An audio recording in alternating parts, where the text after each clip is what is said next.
welcome, Sarah. All right, Okay, so Sarah Steele, good morning. good morning.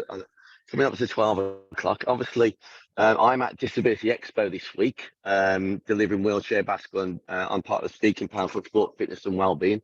It's a pleasure to meet you, Sarah. Obviously, we've been doing interviews now since the start of the pandemic. It's all about motivation and inspiration.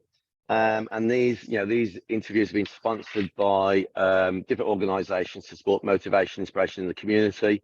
We've done lots of interviews with Olympians, Paralympians, and inspirational people all over the world, telling their story, reconnecting with the community, and just sharing their experiences and their story of what that means to about motivation, inspiration to them. So, Sarah Steele, tell me your story. Tell me about what goes on in your life regards to looking after your young child, and the experiences you face regards to motivation, inspiration, and maybe the resilience and determination in that as well.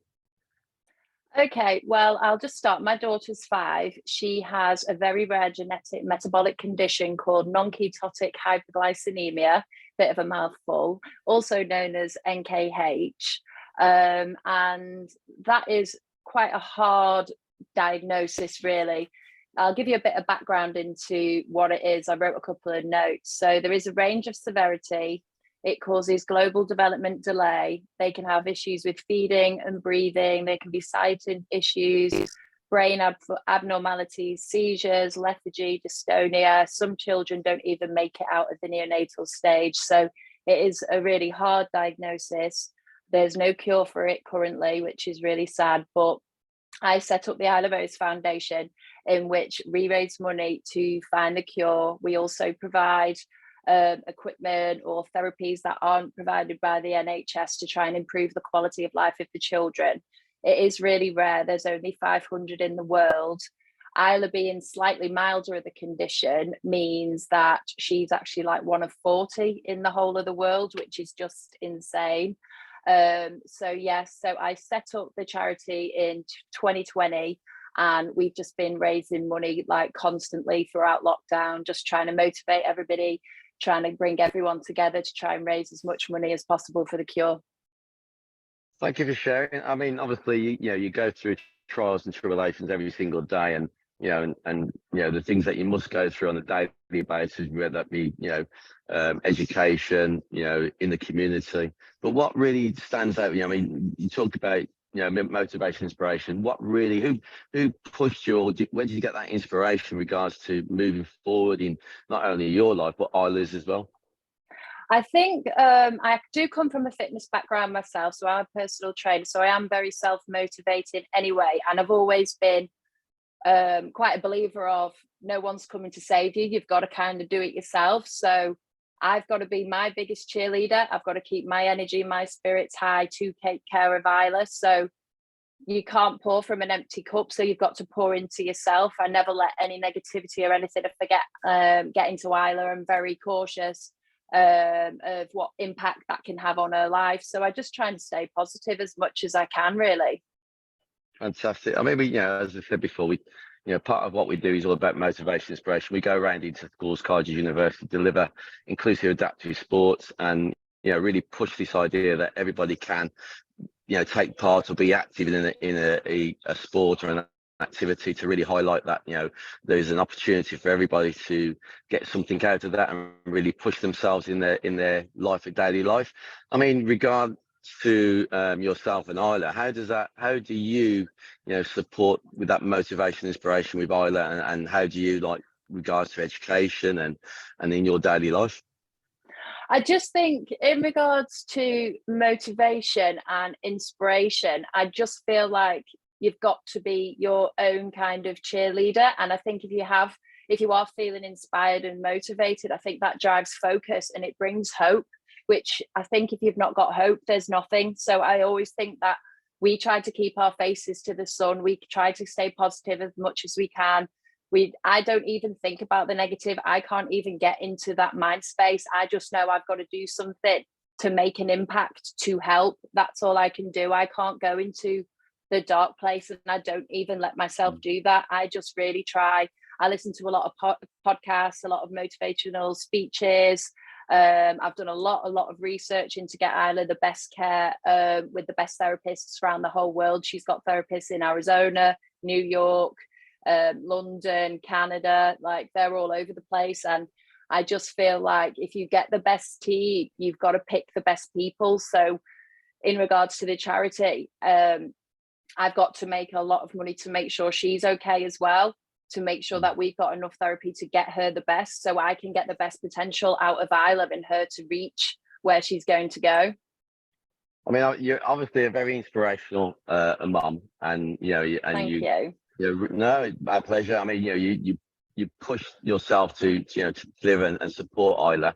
What would your message be, obviously, to other parents out there who maybe are in the kind of same current situation, or working with a child or a sibling or family member that has gone through trauma or condition or disability, or is having these at the moment where they have a young person or somebody in their family who needs that support? What would your message be to support them and also give that motivation, but also develop that resilience and determination? I just think a major one is research. You've got to learn everything about it as much as you can, because I don't believe that doctors know everything. I don't believe that they've got a crystal ball and they've got all the answers. I think knowledge is power. So if you know as much as you can, then you've got the best defense, you've got the best fight ready to move forward. I think that is so important. So I literally was like reading university studies in like a secret university. I don't even know how I got in to read this information, but somehow I did, just because I just had my blinkers on, like, right, what are we doing? How can we fix this? What can we do? And also, I think if anybody's caring for anybody, like I said before, you can't pour from an empty cup. So you've got to fill yourself to be your best self, to give them your best self. I think that's so important if people are depending on you.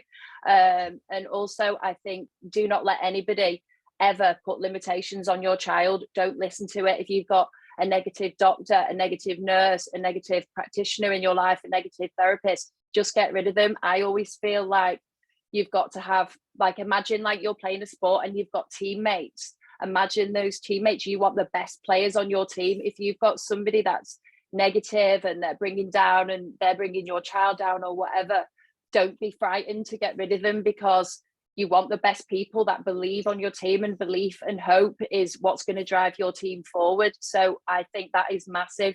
Like, they are not psychics, they don't have all the answers. You've got to do it all yourself and just research as much as you can. Fantastic. Thank you for that. I mean, obviously, from our point of view, and working in schools and working with different professionals and what we deliver, and obviously now we're being asked to deliver workshops to support inclusion, adaptive sports, and talk about inclusion and diversity in the community. And you mentioned there, obviously, that negativity from obviously professionals and obviously in the community. But what would your message be regards to? I mean, we've been into schools and we've seen the impact and the lack of resources now regards to, we talk about young people, especially with SEN and different complex disabilities and additional needs. But there seems to be a lack of training now, or because support staff or teachers now are getting to a certain point in age, retirement age, they're not being replaced, and there's a lack of training that supports that. And in detrimental to that, the system obviously needs to change to support young people, especially with conditions that are not being kind of supported in the school environment or in the community. I mean, how can we rectify that, and how can we move forward? I just think, again, educate. If you're dealing with people who aren't aware of the situation, aren't aware of the condition, aren't aware of the journey that you're on, I think the best thing is knowledge is power. You've got to move in, you've got to teach, you've got to explain, you've got to get as much research as and knowledge. Like, I've found things and showed people, I've found things and explained things to people. Like, sometimes I find myself teaching the doctors. I just believe that if you know as much as you can, then you've got the best force to move everything forward for the best. And I do believe the system needs to change. I do believe the system is broken. So I just think if everyone comes together, everyone has the same kind of message and wants to teach and help and explain and help others, I just think that's the best way to drive things forward. Do you think, I mean, obviously, I'm not a very political person, and obviously we're an advocate for what we do with regards to disability and inclusion. And looking at the system again, is it down to cost as well? And maybe the government has to look at how the system works and how we talk about sports screening and premiums to support even EHCPs that maybe are not diagnosed at an earlier age to support young people. How can we again, obviously, do you think the government needs to relook at that and think about, obviously, they need to put more money into support it?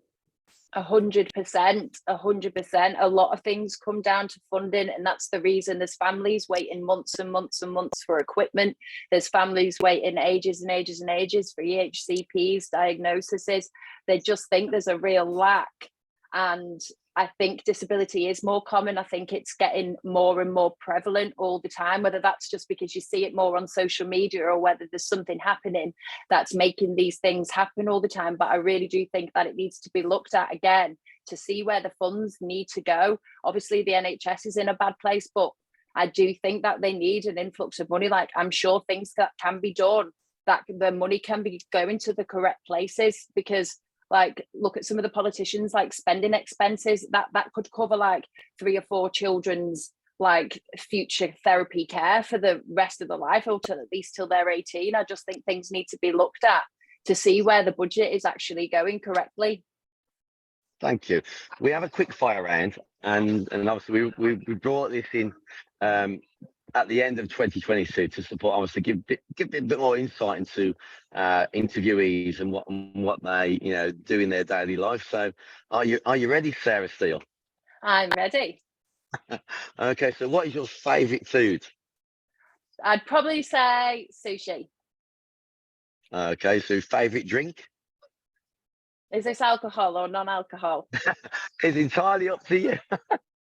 I would probably say water, but I always have Baroccas in my water, so like I'm like popping 3 or 4 Baroccas every day.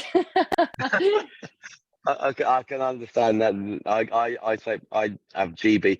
I from the GB men's point of view for wheelchair basketball, they give me these Barocca, which are a protein as well. So yeah, it gives you that energy and that You'll bit of have a to boost. give me those. You'll have to send me the link.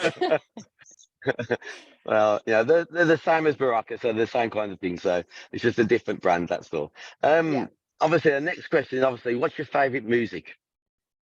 Anything. I've got such a mad, diverse range of music that I listen to, and I think it's all mood dependent.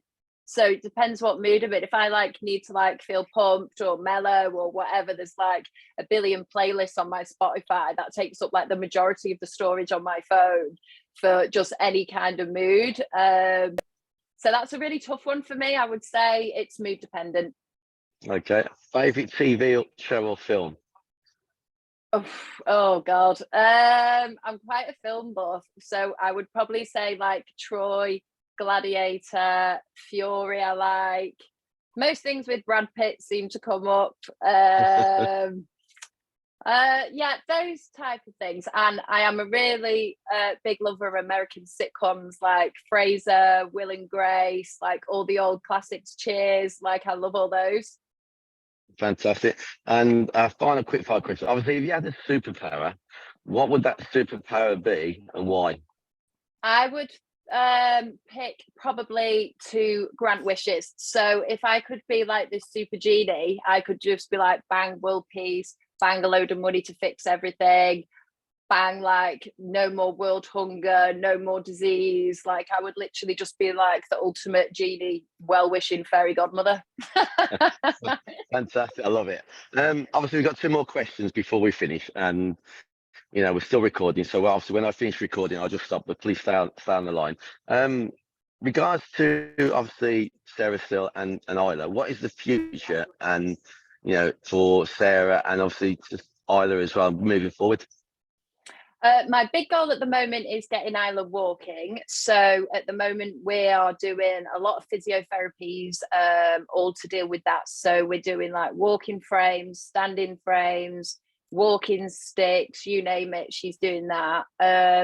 For the foundation, I would like to raise awareness for the condition, obviously. I would obviously like to find the cure for non-ketotic hypoglycemia, and just take it globally so everyone is aware. It's it needs to change. Like, the government do not do funding for rare diseases because they just don't, because there's not enough children affected. But to me, that's not a good enough reason. There's still children affected, and these do happen every other day. So I do believe that something needs to be done. Fantastic. I mean, you're absolutely right. I mean, we're currently working with Helping Harry. So obviously, it's a charity locally in Birmingham. You know, supports Georgie Mosley, who started the charity because obviously her son passed away of cancer at a very young age. God. And obviously, and it's been going on for I don't know how many years now. But obviously, the impact of a local charity compared to major charities, you know, it's phenomenal because, you know, getting that support locally to push forward the charity and help support the community, especially young children with cancer and other conditions like yourselves, you know, it's such a struggle. So, you know, you have my Yeah. admiration, you have my admiration for such a good job that you do, and, you know, keep doing that good work. And, you know, I support all those local charities to move forward. Thank you. You know, no pleasure, honestly. And our final question, obviously, to support motivation, inspiration. If you could think of a quote that supports motivation, inspiration, what would that quote be and why?